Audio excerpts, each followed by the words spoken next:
Simulan natin dito mga idol, head coach ng Jordan Aminado na lumakas ang kupunan ng Gilas Pilipinas at kayang-kayang talunin ng Chinese Taipei sa unang laban nila dito sa FIBA Asia Cup. Well, kung bago ka lang, please huwag muna kakalimutan na mag-like and subscribe. Maraming salamat po mga kaibigan. Sa huling naging tune-up game o practice game ng Gilas kontra sa kupunan ng Jordan ay talagang namang pinakita ng Gilas Pilipinas na meron tayong panibagong sistema. Nagulat nga po ang head coach ng Jordan sa pinakita ng ating national team.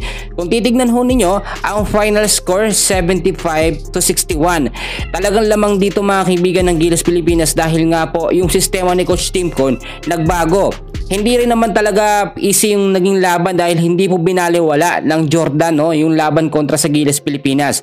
Ang sinasabi kasi ng iba ay hindi daw po ginalingan ng Jordan bagkos alam kasi nila na tune-up game lamang yun. Pero ayon na rin mismo sa head coach ng Jordan na ginalingan ng kanilang team para talunin ng Gilas Pilipinas. Pero nakuha pa rin ng ating national team ang pagkapanalo dito nga po sa tune-up game.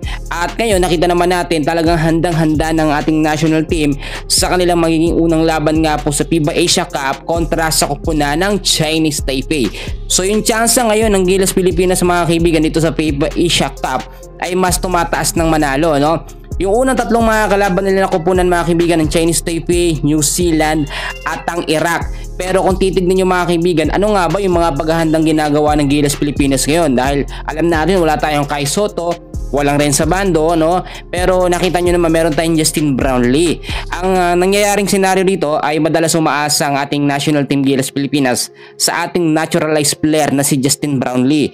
Pero sa panibagong sistema at mas pinalikas na sistema ni Coach Timcon mga idol, ay nakita naman natin more on magpo-focus si Coach Timcon sa pagpapalakas ng depensa ng ating Gilas Pilipinas. Kaya nga po kung titignan nyo mga kaibigan, laging available ang ating mga big man tulad na lamang ni Japet Aguilar.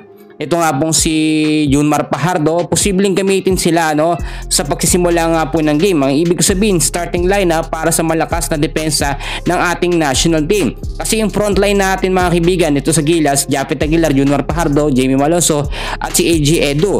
Backcourt naman natin, Justin Brownlee, si Jay Perez, Scottie Thompson, Dwight Ramos, Carl Tamayo at si Kevin Kembao. Sa pagkakatong ito, pag nakuha ng Gilas Pilipinas ang kanilang pagkaunang panalo kontra sa kupunan ng Chinese Taipei ay magtutuloy-tuloy yan hanggang sa New Zealand at sa Iraq. Ang kailangan lamang dito mga kaibigan ay focus at makuha yung chemistry, momentum sa loob ng court at yung makalamang sa first half. Pag nakalamang kasi ang Gilas Pilipinas sa first half, nagtutuloy-tuloy po yan hanggang sa mga huling quarter.